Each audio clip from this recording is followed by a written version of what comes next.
আসসালামু আলাইকুম। আজকের এই ভিডিও থেকে আমরা এই টি-শার্ট ডিজাইনটা শিখব। টি-শার্ট ডিজাইন করা এতটাই সহজ, আপনি আগে পরে কখনো না জানা থাকলেও কোনো কিছু ডিজাইনগুলি করতে পারবেন। এবং টি-শার্ট ডিজাইন করে ফ্রিল্যান্সিং মার্কেট প্লেসে হোক অথবা স্টক মার্কেট প্লেসে হোক, অথবা আপনি এই টি-শার্ট ডিজাইন করে আপনি নিজে থেকে বিজনেস করেন, কোনো সমস্যা নেই। আপনি সব কিছুই করতে পারবেন আপনি এই টি-শার্ট ডিজাইন করে। তো সেক্ষেত্রে আমরা আজকের এই ভিডিও থেকে এই টি-শার্ট ডিজাইনটা শিখছি এবং এই টি-শার্ট ডিজাইনটার মিনিংটা হচ্ছে এ টু জেড। তো এখানে হচ্ছে অনেকেই এ টু জেড অনেক রকমের স্টাইলে দিয়ে থাকে, আমি আমার মতো করে এইভাবে করে দিয়েছি। তো আপনারা যদি এইরকম আপনাদের নিজস্ব ক্রিয়েটিভিটি দেখিয়ে আপনি ডিজাইন তৈরি করতে পারেন, হিউজ পরিমাণ সেল হবে। তো চলুন আমরা আজকের কাজটি শুরু করি। তো আমার এখানে হচ্ছে দেখেন, আমি এখানে কিন্তু ডিজাইনটা অলরেডি তৈরি করে নিয়েছি। এখন এই ডিজাইনটা তৈরি করার জন্য আমাদেরকে আহামরি পরিশ্রম করার কোনো দরকার পড়বে না। আমি আপনাদেরকে A to Z step by step দেখিয়ে দিব। তো প্রথমে আমার আগের করা ডিজাইনটাকে আমি এখানে রাখলাম। এবার আমি এই ডিজাইনটাকে সুন্দর করে সাজাবো, পাশাপাশি মক আপ করে কিভাবে আমরা ডিজাইনটাকে এখানে অ্যাপ্লাই করব সেই বিষয়টাও দেখিয়ে দিব। ওকে, তো এখানে হচ্ছে আমি A4 সাইজের একটা পেজ নিয়ে নিয়েছি। আপনি টি-শার্ট ডিজাইনের যেই ধরনের মেজারমেন্টগুলি হয় সেগুলি আপনি নিয়ে নেবেন।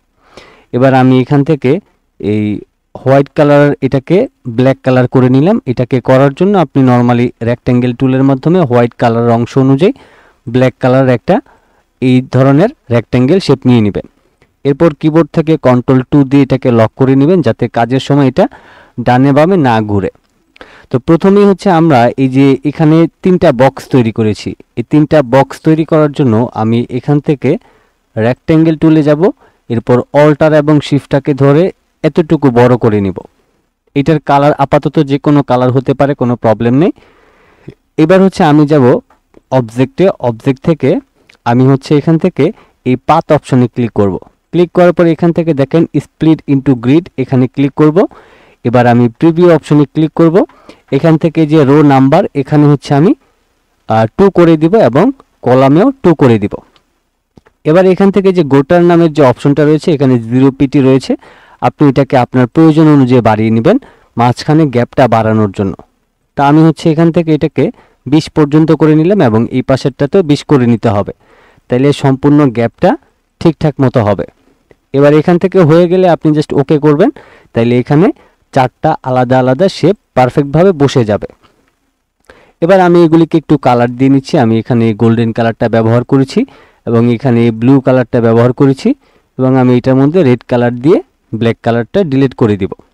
তো ডিলিট করে দেওয়ার পর এবার উপরের যে দুইটা শেপ রয়েছে এই দুইটাকে সিলেক্ট করে আপনি হচ্ছে রোলারের ব্যবহার করবেন। কিবোর্ড থেকে Ctrl+R প্রেস করলে এই রোলারটা চলে আসবে যদি না থাকে।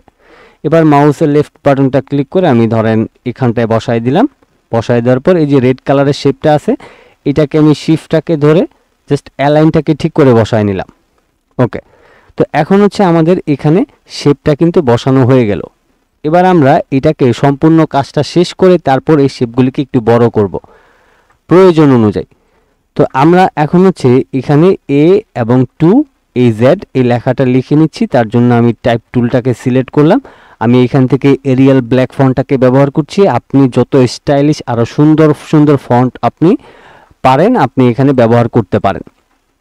তো এবার আমি এখান থেকে A to Z এই লেখাটা লিখে আমি প্রয়োজন অনুযায়ী একটু বড় করে নিলাম। রাইট বাটন ক্লিক করে আমি এটাকে ক্রিয়েট আউটলাইন করে নিব। এরপর রাইট বাটন ক্লিক করে আনগ্রুপ করব। তো এবার হচ্ছে আমরা এখান থেকে ধরেন এটাতে হোয়াইট কালার দিয়ে দিলাম এবং এটাতে হচ্ছে আমি এই ইয়েলো কালারটা দিয়ে দিলাম। তো এই ফন্টগুলি হচ্ছে আমি সব কয়টাকে ধরে আরেকটু করে বড় করে নিব। অ্যান্ড দেন প্রথমে আমি এই যে এটা রয়েছে এটাকে হচ্ছে আমি একদম মাঝখানে নিয়ে বসায় দেব। আমি এটাকে অ্যালাইনটা করে বসায় নিলাম। তারপর এই 2টাকে হচ্ছে আমি এখানটায় অ্যালাইন করে বসায় দিচ্ছি। এরপর জেডটাকে হচ্ছে আমি এখানটায় বসায় দিলাম।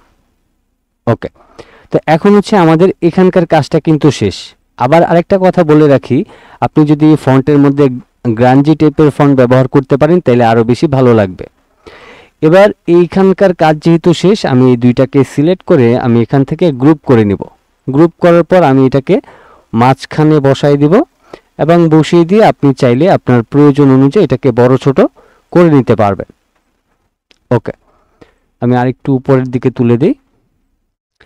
এবার হচ্ছে আমরা কি করব, এই যে উপরের যে আমরা শেপগুলি তৈরি করেছি এগুলি একটা তৈরি করা শিখব। তো এটার জন্য প্রথমে আমি একটু জুম করে নিলাম। এবার এই শেপটাকে সিলেক্ট করে আমি আবারও এখান থেকে একটা গাইড নিয়ে নিলাম এবং এই পাশ থেকেও আমি একটা গাইড নিয়ে নিব। নিয়ে নেওয়ার পর এবার আমি লাইন সেগমেন্ট টুলের মাধ্যমে আমি এইভাবে করে একটা লাইন নিয়ে নিব এবং এখান থেকে স্টকের ভ্যালুটাকে আমি 5 বা 6 এরকম করে দিব বা 7 করে দিব। তো এরকমটা করার পর আমি ইউনিফর্ম থেকে আমি এই অপশনটাকে সিলেক্ট করে দিব, তাইলে এই অংশটা আমাদের সুচালো হয়ে যাবে। এবার আমি এটাকে একটু প্রয়োজন অনুযায়ী উপরের দিকে তুলে দিয়ে আমি অল্টার এবং শিফটটাকে ধরে কিছুটা গ্যাপ রেখে এখানে ছেড়ে দিলাম, কিবোর্ড থেকে কন্ট্রোল ডি প্রেস করলাম, তাহলে এখানে আমাদের এই শেপটা হয়ে গেল। তো এটাকে আপনি চাইলে পরবর্তীতে মোটা বা চিকন বা বড় করতে পারবেন, কোনো সমস্যা নেই। আমি ধরেন আরেকটু চ্যাপ্টা করে নিলাম এটাকে। এবার এইটাকেই সিলেক্ট করে আমি এই পাশটাতে নিয়ে আসব এবং এখান থেকে ধরে এটাকে এইভাবে করে রোটেট করে দিব, তাইলে নিচের অংশটা আমাদের বসানো হয়ে গেল। এবার এইটাকে এবং এইটাকে ধরে সিলেক্ট করে অল্টার এবং শিফটটাকে ধরে আপনি উপরের দিকে নিয়ে যাবেন এবং সব দিকে যাতে গ্যাপটা সমান থাকে সেই বিষয়টা একটু খেয়াল করবেন। ওকে, তাহলে এখন মোটামুটি আমাদের এদিকে ডিজাইনের 90% কাজ হয়ে গিয়েছে। এবার এখানে দেখেন নর্মালি কিছু চিকন লাইন আমি এখানে ব্যবহার করেছি। তো এটা জাস্ট এই যে গ্যাপটাকে ফিল আপ করার জন্য এবং যাতে সৌন্দর্যটার একটু বৃদ্ধি পায় এই জন্য আমি এটা দিয়েছি। এবার আমি এই কর্নার থেকে এখান থেকে না, বাট আমি এখান থেকে শিফটটাকে ধরে এই পর্যন্ত আমি একটা লাইন নিয়ে নিলাম এবং এটাতে আমি লাইনটাকে ধরেন 1 পিটি করে দিলাম। তারপর এইটাকে অল্টার এবং শিফটটাকে ধরে কপি করে কন্ট্রোল ডি দিয়ে আমি ডুপ্লিকেট করে নিব যতক্ষণ পর্যন্ত এখানটায় না আসে। ওকে, তো এবার হচ্ছে আমি কি করব, আমি এইটাকে ধরে এইভাবে করে একটু লম্বা করে দিব, তাইলে সব কয়টা গ্যাপ সমান থাকবে। তারপর কি করতে পারি, এখানকার যে শেপগুলি আছে এগুলিকে আবারও অল্টার এবং শিফটটাকে ধরে গ্যাপটা সমান করে রেখে আমি জাস্ট এখানে এটাকে ছেড়ে দিলাম এবং গ্যাপটা একটু বাড়ায় নিলাম। ওকে, তো এই হচ্ছে আমাদের মোটামুটি টি শার্ট ডিজাইনের কাজ। এখন দেখেন এই টি শার্ট ডিজাইনটা বানাতে কিন্তু আমাদের আহামরি সময় লাগে নাই এবং এই টি শার্ট ডিজাইনটা আপনি এই যে ভিতরের যে কালারগুলি আছে এগুলি পরিবর্তন করেও আপনি আপনার মতো করে বেটার কিছু ট্রাই করতে পারেন। আমি আমার মতো করে তৈরি করেছি। তো যেহেতু আমাদের এখন ডিজাইন করা শেষ, এখন এটাকে আমরা মকআপ করব। মকআপ করার জন্য ফটোশপে যাব। আমি ধরেন এখান থেকে এই সম্পূর্ণ কাজটাকে আমি ডিলিট করে দিয়ে নতুন করে আমি একটা মকআপ ওপেন করে নিই। তো এটা হচ্ছে আমার মকআপ, আমি মকআপটাকে একটু ওপেন করে নিতেছি। আর আরেকটা কথা বলে রাখি, আপনি যে কোনো ধরনের মকআপ করেন না কেন ফটোশপের মাধ্যমে, সেক্ষেত্রে আপনাকে অবশ্যই ফটোশপের সিসি ভার্সন ব্যবহার করতে হবে। যদি আপনি ফটোশপের সিসি ভার্সন ব্যবহার করেন তাইলে কিন্তু আপনি মকআপ করতে পারবেন। অনেকে আছে সিএস ব্যবহার করে বা অ্যাডোবি ফটোশপ 7 ব্যবহার করে। এই সমস্ত যে ভার্সনগুলি আছে এই ভার্সনগুলিতে আসলে আপনার ফটোশপের মধ্যে মকআপ করা যায় না। তো আপনার যে কোনো ধরনের মকআপই হোক না কেন, আপনাকে মকআপ করতে হলে অবশ্যই আপনাকে ফটোশপের সিসি ভার্সন ব্যবহার করতেই হবে।